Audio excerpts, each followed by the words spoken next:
24 రోజుల పాటు ప్రపంచం మొత్తాన్ని కూడా ఒక రకంగా ఆందోళనకు గురి చేసిన ఇరాన్, ఇజ్రాయెల్, అమెరికాల యుద్ధం ఆగిపోవడానికి అవకాశాలు ఎక్కువగా కనిపిస్తున్నాయి. కాసేపు క్రితమే అమెరికా అధ్యక్షుడు డొనాల్డ్ ట్రంప్ 5 రోజుల పాటు ఇరాన్లోని విద్యుత్ కర్మాగారాలపైన చేసే దాడిని నిలిపివేయబోతున్నట్టుగా తమకు అమెరికాకు, ముఖ్యంగా ఇరాన్తో జరుగుతున్న 2 రోజుల పాటు జరుగుతున్న ఈ చర్చలన్నీ కూడా గుడ్ అండ్ ప్రొడక్టివ్ దిశగా జరుగుతున్నాయి.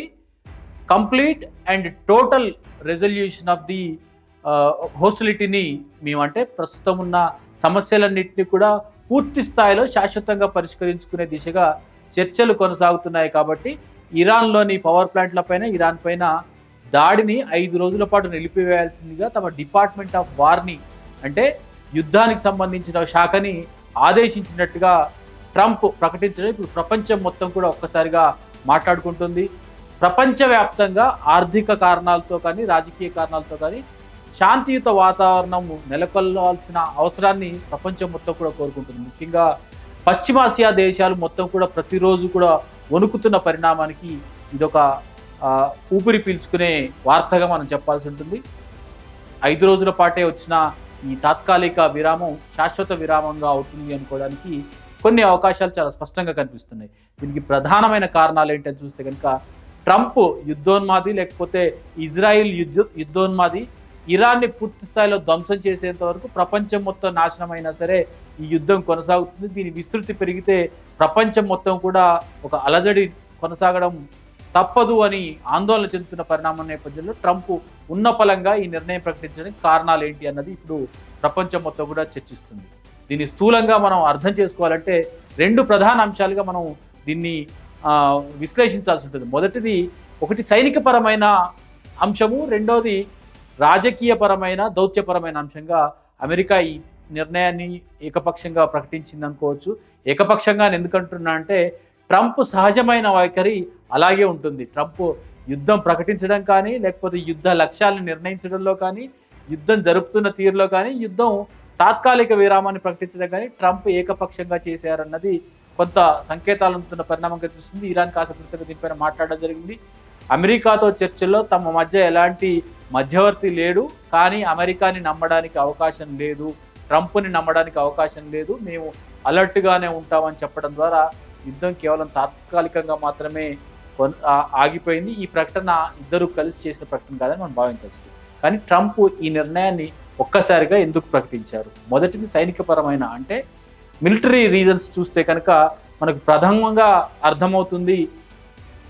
ఇరాన్ పైన అమెరికా అలాగే ఇజ్రాయిల్ దాడులు ప్రారంభించిన తర్వాత, అంటే ఫిబ్రవరి 28వ తారీఖున దాడులు ప్రారంభించారు. కొన్ని వారాల పాటు ఇది కొనసాగడానికి అవకాశం ఉంటుంది. మొట్టమొదటి రోజే ఇరాన్ యొక్క అధ్యక్షుడు అయతుల్లా అలీ ఖమేనీని మేము మట్టుబెట్టాము అని చెప్పారు. ఆ రోజుకి ట్రంప్ ప్రకటించిన ప్రధానమైన లక్ష్యం ఇరాన్లో నాయకత్వాన్ని మార్చడం ద్వారా, అక్కడ శాంతిని నెలకొల్పడం ద్వారా చుట్టుపక్కల పరిసర నైబరింగ్ కంట్రీస్ అన్నింటిలో కూడా ఒక ఆందోళనకరమైన అభద్రతాపూరిత వాతావరణాన్ని శాంతింపజేయడం తమ లక్ష్యంగా ప్రాథమికంగా చెప్పారు. తర్వాత ఇరాన్ దగ్గర అణ్వాయుధాలు ఉన్నాయన్నారు, ఇరాన్ దగ్గర వెపన్స్ ఆఫ్ మాస్ డిస్ట్రక్షన్ ఉన్నాయన్నారు, ఆ తర్వాత ఇరాన్ యొక్క నాయకత్వాన్ని పూర్తిగా తుడిచిపెడతామన్నారు. ఇరాన్ ఇలాగే కొనసాగితే ఇంకా ఆ దేశం యొక్క మౌలిక వస్తువులన్నీ కూడా ధ్వంసం చేస్తారంటూ ట్రంప్ తన మార్గాలన్నింటినీ కూడా, అంటే తన యుద్ధ లక్ష్యాలన్నింటినీ కూడా ఒకటొకటిగా మార్చుతూ పోతున్న కారణం ప్రథమమైనదిగా చెప్పుకోవాల్సి ఉంటుంది. దీని కారణంగా యుద్ధం ఎక్కడి దాకా వెళ్తుంది, యుద్ధం యొక్క లక్ష్యం ఏంటన్నది ట్రంప్కే మొదటగా అసలు లక్ష్యమే లేని యుద్ధం చేస్తున్నారు. కాబట్టి దీనికి ఎక్కడో చోట ఫుల్ స్టాప్ పెట్టాల్సిన అవసరం ఉంటుంది. ఆ ఫుల్ స్టాప్ పెట్టడానికి ట్రంప్ ఈ అవకాశాన్ని ఎంచుకున్నట్టుగా మొదటగా భావించాల్సి. రెండవది, యుద్ధము ఇరాన్కి ఇజ్రాయెల్కి మధ్య ప్రాథమికంగా ప్రారంభమైనప్పటికంటే ఇజ్రాయెలే చెప్తుంది ఇరాన్ దగ్గర ఉన్న ఈ అణ్వాయుధాలన్నీ కూడా మాపైనే ప్రయోగిస్తుంది, కాబట్టి ప్రియంప్టివ్ అటాక్ చేసామంటే ముందస్తు జాగ్రత్త చర్యగా మేము ఆ చర్య జరగకుండా ఉండేందుకు నిలుపుదల చేసేందుకు ప్రయత్నం చేస్తున్నాం. అందులో అమెరికా అవకాశాన్ని, అమెరికా సహకారాన్ని తీసుకున్నామని ఇజ్రాయెల్ చెప్పింది. దాంట్లో అమెరికా జోక్యం చేసుకోవడంతో పాటుగా ఇది ఇరాన్తో నేరుగా అమెరికానే చేస్తున్న యుద్ధంగా మారిపోయింది. రోజు రోజు డొనాల్డ్ ట్రంప్ ఏ నిర్ణయం తీసుకుంటారు, అమెరికాపై ఎలాంటి ప్రభావం పడుతుందన్న చర్చ జరిగింది. కానీ ఇది ఆ 3 దేశాలకు మాత్రమే పరిమితం కాలేదు. గల్ఫ్ దేశాలన్నింటినీ కూడా చుట్టుముట్టింది. గల్ఫ్ దేశాలను మాత్రమే కాదు, ఆయిల్ గ్యాస్ కోసం ఆధారపడి ఉన్న, అంటే గల్ఫ్ దేశాలపైన ఆధారపడి ఉన్న ప్రపంచ దేశాలన్నింటినీ కూడా ఆర్థికంగా తీవ్రమైన నష్టాన్ని చేకూర్చిన పరిస్థితి కనిపించింది. కాబట్టి ఆర్థికపరమైన భారం కేవలం ఇరాన్ పైన మాత్రమే కాదు, అంటే దాడిని ఎదుర్కొంటున్న ఇరాన్ పైన మాత్రమే కాదు, దాడి చేసిన అమెరికా, ఇజ్రాయెల్ పైన కూడా తీవ్రమైన ప్రభావం పడింది.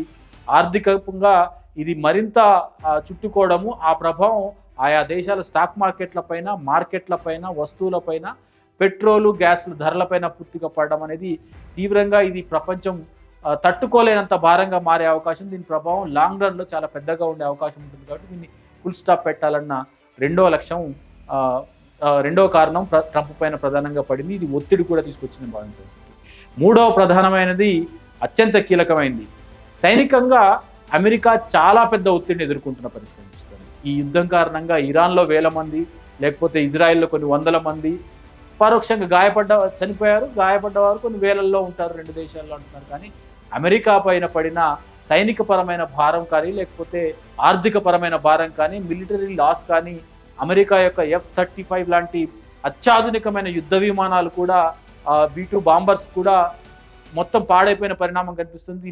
దీని కారణంగా అమెరికా తీవ్రమైన ఆర్థిక ఇబ్బందిని, సైనికపరమైన ఒత్తిడిని ఎదుర్కొన్న పరిణామం మూడో ప్రధానంగా కనిపిస్తూ ఉంది. ఈ కారణం చేత యుద్ధం ఎక్కడి దాకా వెళ్తుంది, ఇరాన్ చేస్తున్న ప్రతి దాడి కానీ, ప్రతి ఘటన కానీ చాలా విస్తృతంగా వెళ్తున్న పరిణామం కనిపిస్తుంది. కేవలం ఇరాన్ పైన మాత్రమే జరుగుతున్న దాడిగా ప్రాథమికంగా భావించినప్పటికీ ఇరాన్ యొక్క యుద్ధ తంత్రం ఖచ్చితంగా ప్రపంచం మొత్తాన్ని కూడా బెంబేలెత్తేలా చేసింది. ముఖ్యంగా పశ్చిమాసియాలోని ఈ గల్ఫ్ దేశాలన్నింటిలో కూడా ప్రధానంగా ఇక్కడ ఆర్థికపరమైన వనరుగా ఉండే ఇంధన వనరులపైన, ఇంధన అంశాలపైన, టూరిస్టు ప్రాంతాలపైన ఇరాన్ చేసిన దాడి కారణంగా ఖచ్చితంగా ప్రపంచం మొత్తం వణికింది. భారత్ లాంటి దేశం అయితే భారతీయులు దాదాపుగా ఈ గల్ఫ్ దేశాల్లో దాదాపుగా 1 కోటి మంది నివాసం ఉంటారు. ఇరాన్, ఇజ్రాయెల్తో కలిపి చూస్తే 1 కోటి మంది వివిధ పనుల్లో ఉంటారు. ఈ యుద్ధ ప్రభావం కారణంగా కొద్దిమంది భారతీయులు కూడా ప్రాణాలు కోల్పోయిన పరిస్థితి కనిపిస్తుంది. ఈ యుద్ధ విస్తృతి ఎక్కడి దాకా వెళ్తుందన్న ఆందోళన ఖచ్చితంగా పడింది.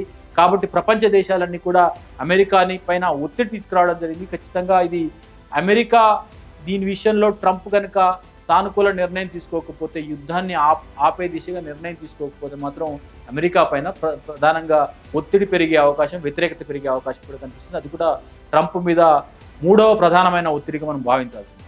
ఇక దౌత్యపరమైంది, ఆర్థికపరమైంది, రాజకీయపరమైన అంశాలు కూడా 2 ప్రధానంగా ఉన్నాయి.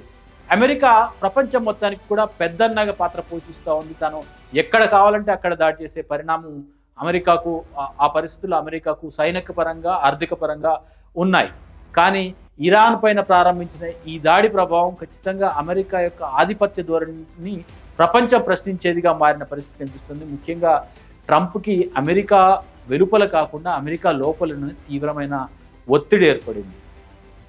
అమెరికన్లే చాలామంది, దాదాపుగా 68% అమెరికన్లు ఈ యుద్ధం ఏ లక్ష్యంతో జరుగుతుంది, ఎందుకు జరుగుతుంది, దీన్ని లక్ష్య సాధన ఎక్కడ ఉంటుందన్నది ఆందోళనకర పరిణామంగా మారింది. ట్రంప్ తీసుకునే ఈ నిర్ణయం అమెరికన్లకు ఆర్థికంగా సుదూర సమయం పాటు తీవ్రమైన నష్టాన్ని చేకూరుస్తుందన్న ఆందోళనలు, వ్యతిరేకత ప్రదర్శనలు కూడా అమెరికా లోపలనే వచ్చాయి. కాంగ్రెస్లో కూడా తీవ్రమైన చర్చగా మారింది. రిపబ్లికన్ పార్టీల్లో, అమెరికా సమాజంలో కూడా ట్రంప్కు వ్యతిరేకత ప్రారంభమైంది. కాబట్టి ఖచ్చితంగా ఆ ఒత్తిడికి కూడా ట్రంప్ లోనవ్వక తప్పని పరిస్థితి కనిపిస్తుంది.